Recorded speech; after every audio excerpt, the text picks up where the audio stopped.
tous, je m'appelle François Olinger, j'ai 35 ans et je suis ravi de faire votre connaissance aujourd'hui, de pouvoir vous présenter mon parcours, mon engagement en tant que CCE, mais également le livre Reconstruire le féminisme que j'ai publié en juin 2024 aux éditions de l'Harmattan. Mon parcours tout d'abord, mon parcours, comme je vous le disais, je suis sorti d'école de commerce celle de Lyon en 2013. J'ai eu ensuite l'occasion de rentrer d'abord au Fromagerie Belle, une belle grosse entreprise française qui fait la joie des petits léons depuis plus de 100 ans. Je suis ensuite allé en conseil en stratégie dans une entreprise allemande qui s'appelle Simon Kucher. Et c'est là où j'ai eu l'occasion finalement de déménager à Munich pour pouvoir rentrer chez le géant des bus de ligne, Flixbus, que vous connaissez certainement si vous voyagez en Europe, partout dans le monde, ces bus de ligne qui vous relient pour pas cher d'une ville à l'autre. J'ai ensuite multiplié les différentes expériences dans le monde de la mobilité et des transports, d'abord en Allemagne, puis ensuite je suis revenu en France, prendre la direction de plusieurs entreprises, dont Froupi, qui était un opérateur de scooters électriques partagés dans les rues, voilà, à l'époque où la mobilité était vraiment présente un peu partout.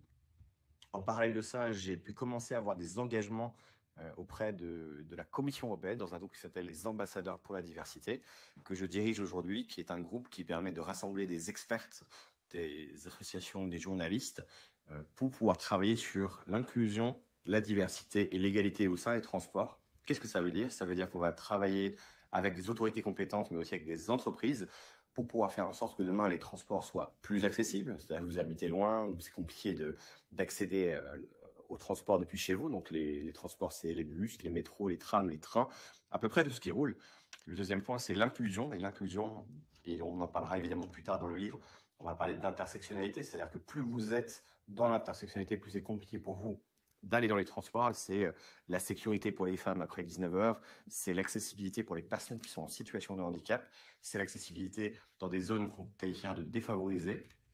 Voilà, c'est tout ce qu'on fait au sein de cette commission qui s'appelle donc les ambassadeurs pour la diversité, sous la tutelle de la DG Move, qui est donc la branche armée de la Commission européenne. Et ça m'a donné vraiment envie de creuser plus en profondeur l'engagement que les hommes doivent avoir sur la partie féminisme en général, évidemment tout d'abord dans le prisme de la mobilité.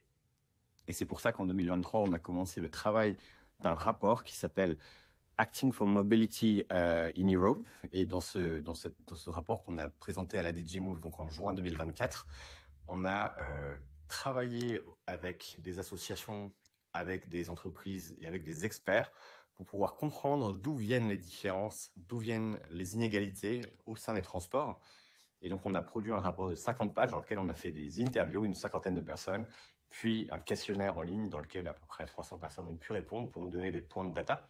Et ça nous permet d'expliquer pourquoi les transports sont ainsi fabriqués et pourquoi aujourd'hui on constate des différences, on constate des inégalités. Et surtout, ce qui est intéressant, c'était le travail à l'échelle européenne. Aujourd'hui, comment se comportent nos voisins, quelles sont leurs priorités, quelles sont leurs stratégies, qu'est-ce que la France peut faire aujourd'hui. Et donc cet engagement que je porte au cœur également, c'est celui de la place de la France. La France, ce pays pour lequel nous, on a l'occasion de travailler, qu'on a la joie de représenter, c'est de se dire, la France, comment est-ce qu'elle est capable de se réinventer? Et les transports, c'est toujours un très bon exemple, puisque les transports sont par définition une fierté française. La France porte en elle des entreprises de taille internationale, de renommée mondiale. Et aujourd'hui, elle a du mal à se réinventer, évidemment. On va penser à la SNCF, mais on a aussi des régies de transport, on a des opérateurs, on a des entreprises locales, des PME, typiquement, qui sont quand même très bien représentées au sein du réseau de CCE, pour lesquelles nous, on souhaite se battre. Et c'est arrivé avec un plan de jeu efficace et donc une action, on va dire, de support de lobbying, de support institutionnel auprès de ces entreprises-là. C'est pour cela que nous allons produire un rapport à partir de janvier 2025 qui va se centraliser sur la France, qui va se concentrer sur la France et qui va pouvoir proposer au futur gouvernement, qui à l'heure où je vous parle n'est pas encore décidé, de mettre en place justement une cartographie des actions à mener, de mettre en place une relève budgétaire, c'est-à-dire savoir où est-ce qu'on va pouvoir investir chaque euro pour faire en sorte que les gens aient plus facilement accès au transport, que les gens ne soient pas bloqués et perdent leur vie dans des bouchons, à l'attendre en gare, etc. Et donc voilà, ça fait partie des projets qu'on porte. Et alors évidemment, vous allez me poser la question, l'engagement des CCE. L'engagement des CCE, il est important. J'ai eu la chance de côtoyer Bénédicte de Paletti, que je salue au passage, qui m'a fait venir chez les CCE lorsque j'étais en clinique. Et j'y ai trouvé un réseau compétent, dynamique, motivé, qui porte également au cœur l'engagement de la France partout dans le monde. C'est un réseau très surprenant, c'est un réseau dense, c'est un réseau dans lequel vous trouvez des compétences et des initiatives qui permettent vraiment d'aller à l'échelle, et c'est ce qui m'a plu. C'est-à-dire qu'aujourd'hui, dans le réseau CCE, on a une capacité à aller porter les projets de grande ampleur à grand niveau. Et je pense que c'est aussi ce que véhicule notre nouvelle présidente, Madame Sophie Silos, à la fois dans son engagement d'entrepreneur, mais aussi dans son engagement de représentation du réseau CCE. Et donc, au fur et à mesure de cet engagement CCE, j'ai eu la chance d'intégrer la commission de diversité et donc la partie technologique également, aux côtés de gens formidables, dont Claudine Leprince, que je salue également, qui m'a fait la confiance de pouvoir mettre en place des choses. Et donc, on a, sur la partie technologique, commencé à nouer des partenariats stratégiques pour permettre au CCE de mieux intégrer les femmes, mais aussi de mieux intégrer les femmes de la tech, de mieux collaborer avec ces réseaux qui finalement se parlent pas ou peu, se connaissent pas ou peu, alors qu'en réalité, nous œuvrons pour la même chose, c'est-à-dire le développement de la France, sa place prépondérante dans l'Europe, et enfin une fois, sa place dans le monde, sa perception par nos voisins dans le monde. Sur la partie diversité, bien sûr, sur la partie diversité, l'engagement que nous portons, Claudine, son équipe et moi, c'est évidemment de pouvoir féminiser le réseau. Et alors la première question, c'est pourquoi est-ce que c'est important de féminiser le réseau?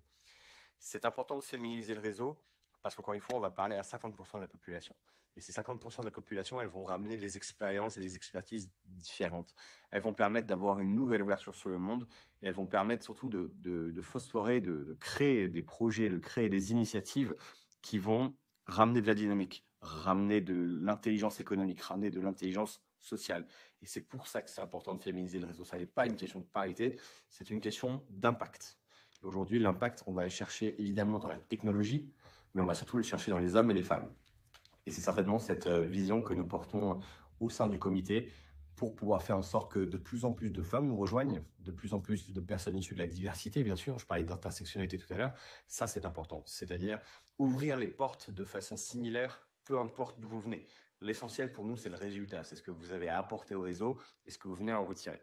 Et donc, c'est ce en quoi nous croyons évidemment.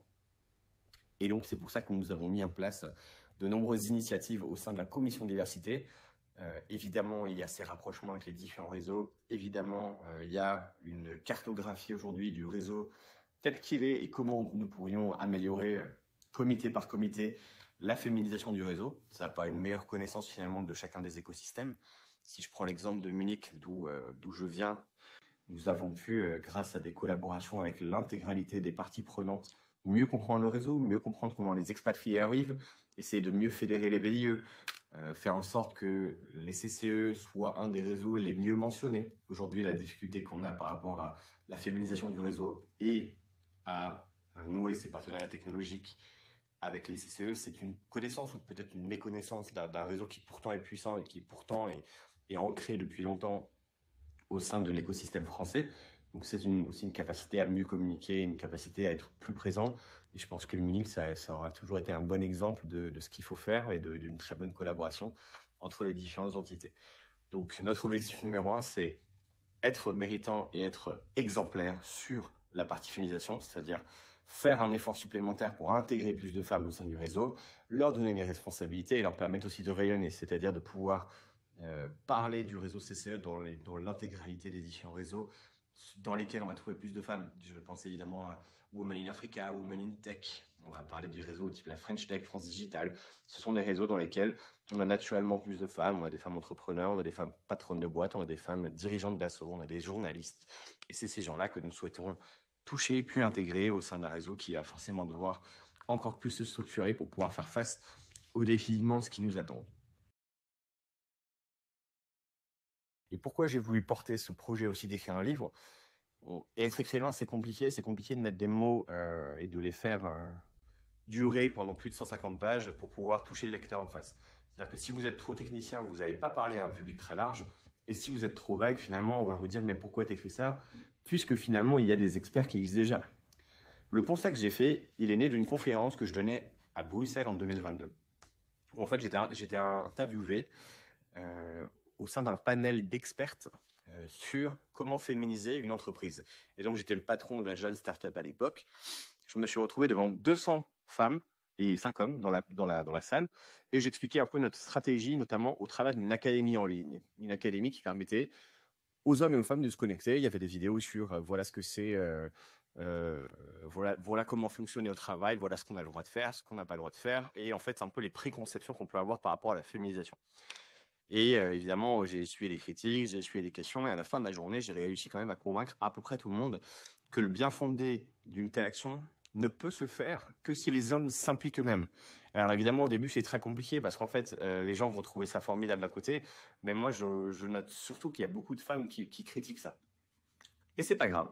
On est là, on est là pour ça. On est là pour mieux comprendre ce qui se passe dans la société et mieux comprendre aussi d'où naît cette insatisfaction.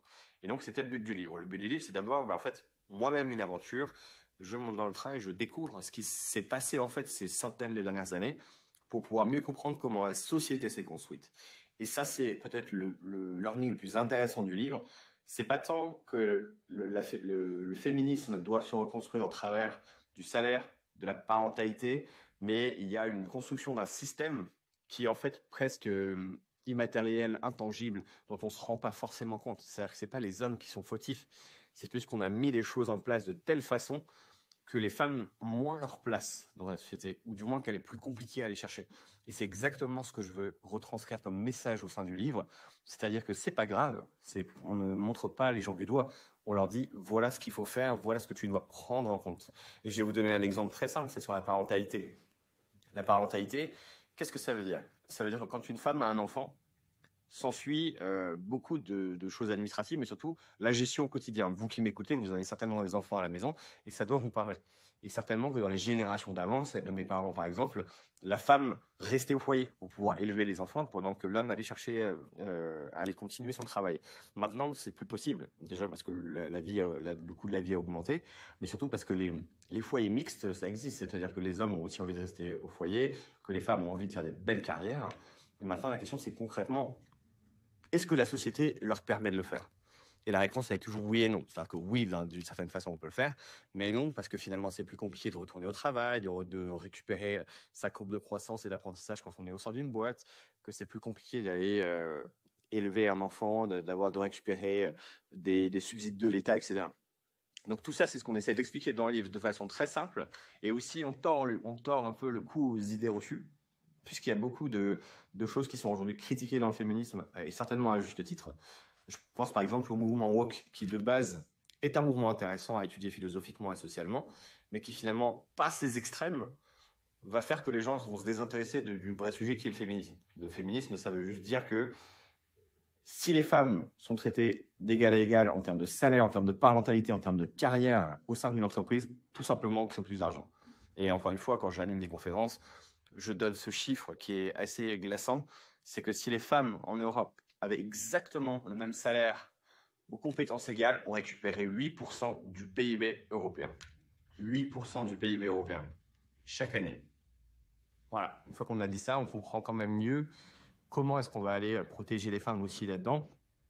Le deuxième point, c'est évidemment aussi la place de la femme dans la société, puisqu'aujourd'hui, on a parlé de l'entreprise qui est souvent le sujet principal, mais il y a la place des femmes dans la politique, il y a la place des femmes tout simplement dans la société au quotidien. On parlait de sécurité tout à l'heure. Bah, effectivement, demain, il serait intéressant de faire en sorte que les hommes se promènent un jour dans la peau d'une femme pour comprendre à quel point c'est compliqué d'être une femme dans la rue, par exemple. Et on travaille, nous, avec des experts, on travaille avec des experts urbanistes, on travaille avec des experts de la mise en place de lumière urbaine dans les rues pour faire en sorte d'augmenter la sécurité des femmes. On met en place des actions avec des associations de quartier. Et c'est ça qu'on veut montrer dans le livre.